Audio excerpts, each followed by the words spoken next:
బట్టి విక్రమార్క గారు, శ్రీధర్ బాబు గారు ప్రెస్ మీట్ పెట్టారు. చాలా విషయాలు మాట్లాడినారు. సరే, ఒక అడుగు ముందుకేసి తమ స్థాయిని దించుకునే విధంగా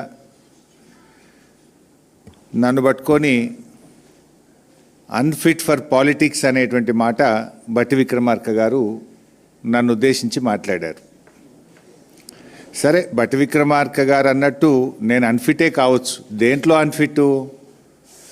నీలాగా ఫైనాన్స్ డిపార్ట్మెంట్లో ఆర్థిక మంత్రిగా పనిచేసినప్పుడు 20%, 30% కమిషన్లు తీసుకోవడం నాకు రాలేదు. దాంట్లో నేను అన్ఫిటే. మీరు బాగా ఫిట్ ఇలా, ఎందుకంటే మీ ఫిట్నెస్ బయటపడ్డది కదా.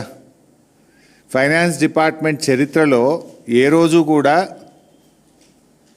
కాంట్రాక్టర్లు వచ్చి సెక్రటరియట్లో ఆర్థిక శాఖ కార్యాలయం ముందు ధర్నా చేసిన చరిత్ర ఏ రోజన్నా ఉందా? ఈ రాష్ట్ర చరిత్రలో మన ఊరు మనబడి బిల్లులు ఇవ్వండి అని కాంట్రాక్టర్లు ఫైనాన్స్ డిపార్ట్మెంట్ ముందు ధర్నా చేశారా?